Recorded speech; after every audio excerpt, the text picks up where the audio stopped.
Hello student. इतिहास का वो काला दिन जिसने पूरे भारत को झकझोर कर रख दिया। ब्रिटिश साम्राज्य के अंत की शुरुआत की जिसने, जैसे जलियांवाला बाग हत्याकांड। लेकिन क्या आप जानते हैं, इस नरसंहार के बाद जब जांच हुई तो अंग्रेजों ने उसे सफ़ेद झूठ से कैसे छिपाया। आज की क्लास में हम जलियांवाला बाग से लेकर हंटर कमेटी की उस लीपापोती बातों की उन रिपोर्टों तक के हर उस महत्वपूर्ण पॉइंट को समझेंगे जो आपकी परीक्षा और इतिहास की समझ के लिए बेहद ज़रूरी है। तो चलिए शुरू करते हैं हमारा जलियांवाला बाग हत्याकांड। तो इसमें है, तो ये कब हुआ था? 13 अप्रैल 1919 को। तो इसकी पृष्ठभूमि के पढ़ेंगे। पहले सबसे पहले पृष्ठभूमि के मतलब ये क्यों हुआ था, किस तरह से हुआ था, किसकी वजह क्या थी, इसका बैकग्राउंड क्या था। हम पहले सबसे पहले इसके बारे में पढ़ेंगे। रोलेट एक्ट 1919 में ब्रिटिश सरकार ने रोलेट एक्ट पारित किया था, जिसे काला कानून कहा गया। क्या कहा गया? काला कानून। इसके तहत किसी भी भारत के जो जो बिना मुकदमा चलाए किसी भी इंसान को जेल में डाल दिया जा सकता था। मतलब किसी में ना तो कोई अपील कर सकता था, ना दलील और ना ही वकील।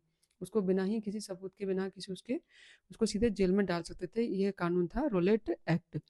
नेताओं ने गिरफ्तारी नेताओं की गिरफ्तारी। पंजाब के दो लोकप्रिय नेता डॉक्टर सैफुद्दीन किचलू और डॉक्टर सत्यपाल को इस कानून के विरोध में गिरफ्तार कर लिया गया, जिससे तनावपूर्ण माहौल हो गया। गिरफ्तारियों के विरोध में अमृतसर में प्रदर्शन हुए। उन्हें दबाने के लिए एक मार्शल लॉ सैन्य शासन लगा दिया गया और कमान जनरल डायर को सौंप दी गई। घटना का विवरण। अब है घटना का विवरण। घटना क्या हुआ? स्थान एवं समय। 13 अप्रैल 1919 को बैसाखी के दिन अमृतसर के जलियांवाले बाग में एक सार्वजनिक सभा बुलाई गई थी। शांतिपूर्ण सभा। ये बाग में हजारों लोग जमा थे, जिसमें महिलाएं, बच्चे शामिल थे। बहुत से लोग बैसाखी का क्या देखने आए थे? मेला देखने आए थे। उन्हें मार्शल लॉ की जानकारी नहीं थी कि मार्शल लॉ लगा हुआ है या सैन्य शासन लगा हुआ है। जनरल डायल की क्रूरता। जनरल डायल अपने सैनिकों के साथ बाग के एकमात्र सक्रिय रास्ते पर तैनात हो गया। उसने बिना किसी चेतावनी के भीड़ पर अंधाधुंध गोलियां चलाने का आदेश दे दिया। नरसंहार लगभग 10-15 मिनट तक फायरिंग जारी रही। चारों बाग में चारों तरफ से ऊंची दीवारों से घिरा था, जिससे लोग बाहर नहीं निकल सके, और कई लोगों ने जान बचाने के लिए बाग के अंदर स्थित कुएं में छलांग लगा दी। क्या हुआ था कि 13 अप्रैल 1919 को बैसाखी के दिन अमृतसर के जलियांवाले बाग में एक मतलब सभा बुलाई गई थी, जहाँ पर कि बहुत शांतिपूर्ण तरीके से सभा चल रही थी। इसमें बहुत सारे महिलाएं, बच्चे भी आए हुए थे। उन्हें मार्शल लॉ की मतलब उन्हें पता नहीं था कि वहाँ पे सैन्य शासन लागू हो गया है। तो जनरल डॉयल ने क्या किया, उसने सैनिकों के साथ वो बाग बाग में मतलब एकमात्र रास्ता था उस बाग में आने के लिए, एक सकरा रास्ता था, वो वहां से सैनिकों को लेके बहुत सारे पहुंच गया। और उसने सबको ऑर्डर दिया कि बहुत सारी को जो जो सभा बैठी है, जो बच्चे, महिलाएं, आदमी जो बैठे हैं, सब पे गोलियां चलाओ। तो उसने गोली चला दी। और उसमें 10-15 मिनट तक फायरिंग जारी रही। बाग में चारों तरफ दीवारों से घिरा था, जिससे लोग बाहर नहीं निकल पाए, और अंदर ये कुआं था, उसमें कूद कूद कर हजारों लोगों ने जान दे दी। इसमें क्या हुआ, इसका परिणाम क्या हुआ? जनहानि। सरकारी आंकड़ों के अनुसार तो उन्होंने कितने लोग बताए थे कि 379 लोग मारे गए हैं। सरकारी आंकड़ों में क्या आया था कि 379 लोग मारे गए हैं। लेकिन वास्तविक संख्या 1000 से भी अधिक थी, जो हजारों लोग घायल हुए थे। उपाधियों का त्याग। तो इसके विरोध में फिर ये घटना इतनी भयंकर हुई थी कि इसके विरोध में फिर रविन्द्रनाथ टैगोर जी ने अपनी नाइट हुड की उपाधि वापस कर दी, जो कि उन्हें अंग्रेजों द्वारा दी गई थी। और हंटर आयोग विश्व स्तर पर आलोचना। जब इससे जो घटना हुई थी, जब उसमें हजारों लोग मारे गए थे, तो इसकी जो आलोचना विश्व स्तर पर हुई थी, बहुत सारे पेपरों में आया था। तो ब्रिटिश सरकार ने इस घटना की जांच के लिए हंटर आयोग का गठन किया था। हंटर आयोग एक समिति बैठाई गई, जो कि उसके लिए जांच के लिए बैठाई गई कि मतलब ये घटना किस तरह से हुई थी। हालांकि डायर को केवल सेवा से मुक्त किया गया था, उसको कोई कड़ी सजा नहीं दी गई थी। उसने इसने लोगों को, सारे लोगों को मरवाया था, लेकिन उसको कोई सजा नहीं दी गई थी। सिर्फ उसको नौकरी से निकाल दिया गया था, सेवा से मुक्त कर दिया गया था।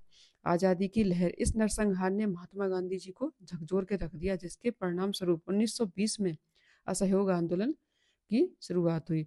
अब इसका महत्वपूर्ण तथ्य है कि इस हत्याकांड का बदला लेने के लिए सरदार उधम सिंह, कौन थे? सरदार उधम सिंह जी, जिन्होंने 1940 में, मतलब इस घटना के करीब 100 मतलब 20 साल बाद, घटना कब हुई थी? 13 अप्रैल 1919 को। और इसके करीब 1940 में, 19 मतलब 20 साल बाद करीब जाकर माइकल ओ डायर को, जो घटना के समय पंजाब का गवर्नर था, की हत्या कर दी थी।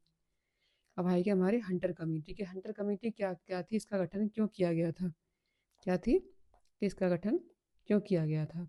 के गठन का क्या था 14 अक्टूबर। जब 13 अक्टूबर को 1919 को जब ये जलियांवाला बाग हत्याकांड की घटना हुई थी, जब उसकी विश्व स्तर पर बहुत आलोचना की गई ब्रिटिश सरकार की कि वो भारतीयों पर इस तरह से अत्याचार कर रहे हैं, तो उसकी जांच के लिए एक कमेटी का मतलब एक कमेटी का गठन किया गया। उस कमेटी का नाम था हंटर कमेटी। इसका गठन कब किया गया था 14 अक्टूबर, उसके एक दिन बाद, घटना के एक दिन बाद 14 अक्टूबर 1919 को।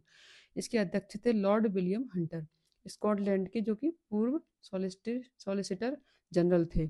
इनका उद्देश्य क्या था कि बॉम्बे, दिल्ली, पंजाब में हुए उपद्रव, विशेष रूप से जलियांवाला बाग, उसकी सैन्य कार्रवाई की जांच करना, कि उस पर सेना ने जो कार्रवाई की है उसकी जांच करना कि वो कितनी गलत है और कितनी सही है। इसके सदस्य कौन कौन थे इस कमेटी में? कुल कितने लोग थे? 8 लोग थे, जिनमें से 5 तो अंग्रेज थे और 3 भारतीय शामिल थे।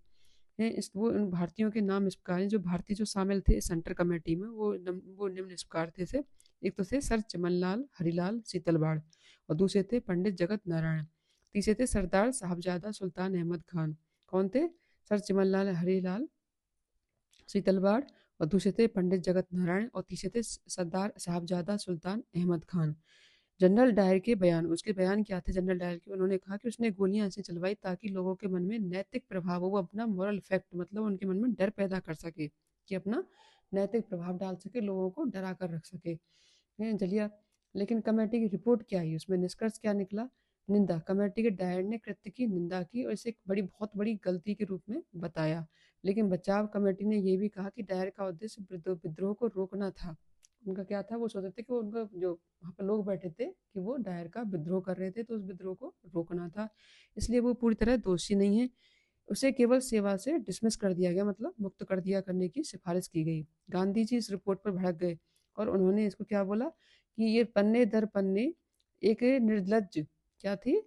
एक निर्लज, सिर्फ लीपापोती थी, बाद बाकी कुछ नहीं था। मतलब ये जो रिपोर्ट आई थी जो सरकार, ब्रिटिश सरकार की, इस घटना को लेकर, जो जलियांवाले बाग हत्याकांड की घटना को लेकर जो एक जो मतलब रिपोर्ट तैयार की गई, वो क्या थी? सिर्फ पन्ने दर पन्ने लीपापोती, एक निर्लज लीपापोती थी, बाद बाकी इसके कुछ नहीं था, इसमें कोई न्याय नहीं दिया गया था। इसी के आधार पर उन्होंने अंग्रेजों की शैतानी शासन कहा। अंग्रेजों को क्या कहा उन्होंने? शैतानी शासन है जो लोगों को इस तरह से मरवा रहे हैं। और इसी के विरोध में फिर गांधी जी ने 1920 में असहयोग आंदोलन की शुरुआत की थी। अब इसके परिणाम क्या हुए? अंडर जो कमेटी की जो गठन किया गया था, इसकी जो इसका रिपोर्ट आई, तो फिर इसके परिणाम क्या हुए?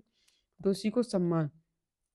जब डायर ब्रिटेन वापस गया तो वहां के हाउस ऑफ लॉर्ड ने उनकी प्रशंसा की और उसे ब्रिटिश साम्राज्य का क्या कहा? शेर कहा। इसलिए उसे चंदा इकट्ठा करने पर कर भारी धनराशि, उसे कितनी 26,000 पाउंड भेंट की गई। कितने पे भेंट किए गए उसे? 26,000 पाउंड। भारतीय प्रतिक्रिया, इसमें भारतीय लोगों की प्रतिक्रिया क्या रही? भारतीय राष्ट्रीय कांग्रेस ने इस रिपोर्ट को क्या कहा? सफेद झूठ है, मैं उत्तर करार दिया। इसके जवाब में कांग्रेस ने अपनी एक अलग जांच समिति बनाई, जिसे तहकीकात कमेटी, इसका नाम रखा गया। इसके अध्यक्ष कौन थे? मदन मोहन मालवीय जी। कौन थे? मदन मोहन मालवीय जी। कांग्रेस की तहकीकात कमेटी कांग्रेस ने कौन सी बनाई? मदन मोहन मालवीय कमेटी कह सकते हैं, या फिर इसे तहकीकात कमेटी कह सकते हैं। इसका गठन और नेतृत्व क्या हुआ था? इस समिति के अध्यक्ष थे वो कौन थे? पंडित मदन मोहन मालवीय जी थे। और प्रमुख सदस्य इस कमेटी में सदस्य कौन कौन थे? एक महात्मा गांधी जी थे। कौन थे? एक महात्मा गांधी, दो मोतीलाल नेहरू जी, और तीसरे थे CR दास, चित्रंदा दास जी, और चौथे थे अब्बास तैयब जी, और पांचवें थे इसमें SR जयंकर। जैसे दिग्गज नेता इसमें शामिल थे। कौन थे? महात्मा गांधी, मोतीलाल नेहरू, CR दास, चित्रंजन दास, अब्बास तैयब जी, SMR जयंकर जी। उद्देश्य था इनका जलियांवाला बाग हत्याकांड की निष्पक्ष जांच करना, पीड़ितों के बयानों को दर्ज करना, क्योंकि भारतीयों को ब्रिटिश हंटर कमेटी पर बिल्कुल भी भरोसा नहीं था। अब मदन मोहन मालवीय की क्या भूमिका रही इसमें? मदन मोहन मालवीय ने इस दौरान 2 मोर्चों पर काम किया था। एक तो किया था विधान परिषद में, उन्होंने इंपीरियल लेजिस्लेटिव काउंसिलिंग में सरकार से बड़े कड़े सवाल पूछे। इस नरसंहार के लिए ब्रिटिश प्रशासन को आड़े हाथों लिया उन्होंने। किसने लिया? मदन मोहन मालवीय जी ने। और जमीनी स्तर पर उन्होंने गांधी जी ने पंजाब के गांव का दौरा किया, चश्मदीद से मुलाकात की और सबूत मिटा दिए गए। गांधी जी ने पंजाब के गांव का दौरा किया, चश्मदीदों से मुलाकात की और सबूत जुटाए, सारे जो भी सबूत थे उनके बारे में, कि लोगों को किस तरह से मारा गया उसके बारे में गांव पहुंच पहुंच कर उनसे सबूत जुटाए। डायर की आलोचना, रिपोर्ट में कहा गया कि जनरल डायर का उद्देश्य भीड़ को तितर बितर करना नहीं था, मतलब वो भीड़ को हटाना ही चाह रहा था वहां से कि भगाए, कि मतलब वो विरोध न करें। वो इस तरह की जो मानसिकता लेके बैठा था कि ये विरोध करने के लिए बैठे हैं, तो उसका मतलब उद्देश्य ये नहीं था जब वो गोली चला रहा था कि मतलब भीड़ को तितर बितर करना है या यहाँ से हटाना है, बल्कि उसका उद्देश्य था निर्दोष निर्दोष लोगों को मारना और आतंक फैलाना। क्या उद्देश्य था उसका? निर्दोष लोगों को मारना और आतंक फैलाना। तो प्रशासनिक विफलता। पंजाब के तत्कालीन lieutenant governor Michael O'Dwyer को इस पूरे दमन चक्र का मुख्य सूत्रधार माना। क्या माना था? मुख्य सूत्रधार के उसने ये घटना की है। किसने की है? ओ डायर ने। आंकड़ों की सच्चाई क्या थी? कमेटी ने स्पष्ट किया कि मरने वालों की संख्या सरकारी आंकड़े में कितनी बताई गई है? 379। कितनी बताई गई है? 379। लेकिन वास्तव में कितनी थी वो? करीब 1000 से भी ज्यादा लोग थे, कई हजारों से भी ज्यादा में संख्या थी।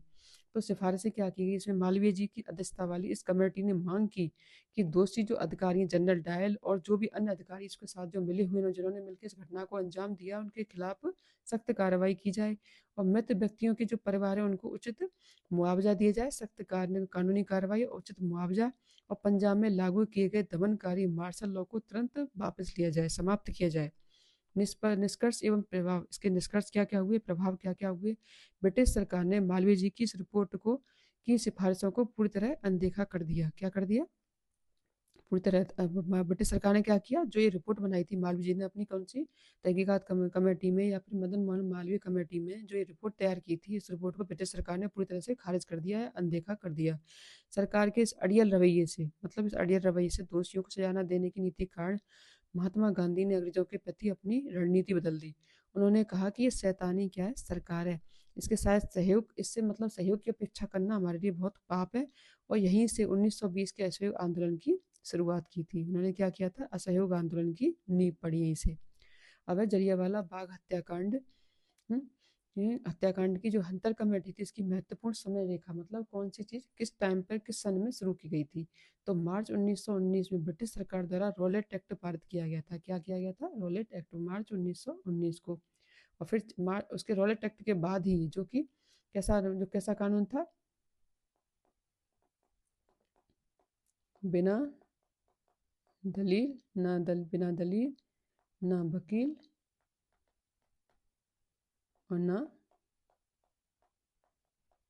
अपील। बिना दलील, ना वकील और ना अपील, जो वाला कानून था, मतलब रोडेट एक्ट, उसको पारित किया गया था। कब किया गया था? 1919 में। उसके बाद इसी के विरोध में 6 अप्रैल 1919 में गांधी जी द्वारा रोलेट एक्ट के खिलाफ ही रोलेट सत्याग्रह और देशव्यापी हड़ताल की शुरुआत की गई। और 9 अप्रैल 1919 को रामनवमी के दिन अमृतसर में हिंदू मुस्लिम एकता का प्रदर्शन किया गया। डॉक्टर सत्यपाल और डॉक्टर किचलू की गिरफ्तारी की गई। कब की गई थी? 9 अप्रैल को। पहले क्या हुआ था? मार्च को 1919 को तो रोलेट एक्ट पारित किया गया, और 6 अप्रैल को क्या किया गया? 1919 को रोलेट एक्ट के खिलाफ रोलेट सत्याग्रह लाए, देशव्यापी हड़ताल हुई। 9 अप्रैल को क्या किया गया? जो दो नेता थे, हिंदू मुस्लिम एकता का जो प्रदर्शन हो रहा था, उसमें दो नेता थे, सत्यपाल जी और डॉक्टर किचलू, उन दोनों को गिरफ्तार कर लिया गया। 10 अप्रैल को क्या हुआ? अमृतसर में हिंसक झड़पें हुई। शहर में मार्शल लॉ, सैनिक जो लॉ था, वो लागू किया गया। और 13 अप्रैल को क्या हुआ था? फिर जलियांवाला बाग नरसंहार हुआ था। शाम 4:30 बजे करीब फायरिंग शुरू हुई थी। 14 अक्टूबर को क्या हुआ था? 1919 को हत्याकांड की जांच के लिए क्या बैठाई गई थी? हंटर कमेटी बैठाई गई। और 29 अक्टूबर को 29 अक्टूबर को अमृतसर में साक्ष्य जुटाने के लिए कांग्रेस की फिर तहकीकात कमेटी का गठन किया गया था। मार्च 1920 में क्या हुआ? हंटर कमेटी ने अपनी अंतिम रिपोर्ट पेश की। इसमें डायर को क्या कर दिया था? दोष मुक्त जैसा ही रखा गया था। दोषों से मुक्त कर दिया, मतलब उसने क्या किया कि मतलब इसमें एक दोषी नहीं पाया गया, सिर्फ उसको नौकरी से हटाया गया, बस उसको कोई कड़ी सजा नहीं दी गई। 1 अगस्त 1920 को क्या हुआ था? गांधी जी द्वारा असहयोग आंदोलन की औपचारिक शुरुआत की गई। और 13 मार्च को 1940 सरदार उधम सिंह ने 13 मार्च को 1920 को तो असहयोग आंदोलन शुरू किया गया, क्योंकि इसमें ब्रिटिश सरकार का कोई सहयोग नहीं था। उन्होंने इसके जो मतलब जो इतना बड़ा नरसंहार हुआ था, उसमें ब्रिटिश सरकार ने जो उनकी रिपोर्ट बन के आई थी मदन मोहन मालवीय कमेटी, उसका कोई मतलब उसको अनदेखा कर दिया। कोई उसकी मतलब उस पर कोई एक्शन नहीं लिया गया डायर के खिलाफ, जनरल डायर के खिलाफ। तो इसके विरोध में ही फिर गांधी जी को बहुत गुस्सा आ गया। फिर गांधी जी ने 1 अगस्त 1920 को गांधी जी द्वारा असहयोग आंदोलन की औपचारिक शुरुआत की गई। और 13 मार्च 1940 के करीब, इसके 20 साल बाद सरदार जो उधम सिंह जी थे, उन्होंने लंदन में जाकर लंदन के कैक्सटन हॉल में माइकल ओ डायर को गोली मारी। तो हेलो तो स्टूडेंट, ये थे जलियांवाला बाग और हंटर कमेटी से जुड़े वो फैक्ट जिनमें अक्सर एग्जाम में सवाल पूछे जाते हैं। अगर आपको ये नोट्स और समझाने का तरीका पसंद आया तो वीडियो को लाइक ज़रूर करें। आज का सवाल है कि जलियांवाला बाग हत्याकांड के विरोध में किसने अपनी नाइटहुड की उपाधि वापस कर दी थी। अपना जवाब नीचे कमेंट बॉक्स में लिखें। ऐसे ही आसान इतिहास के नोट्स के लिए चैनल को सब्सक्राइब करना ना भूलें। मिलते हैं अगली क्लास में।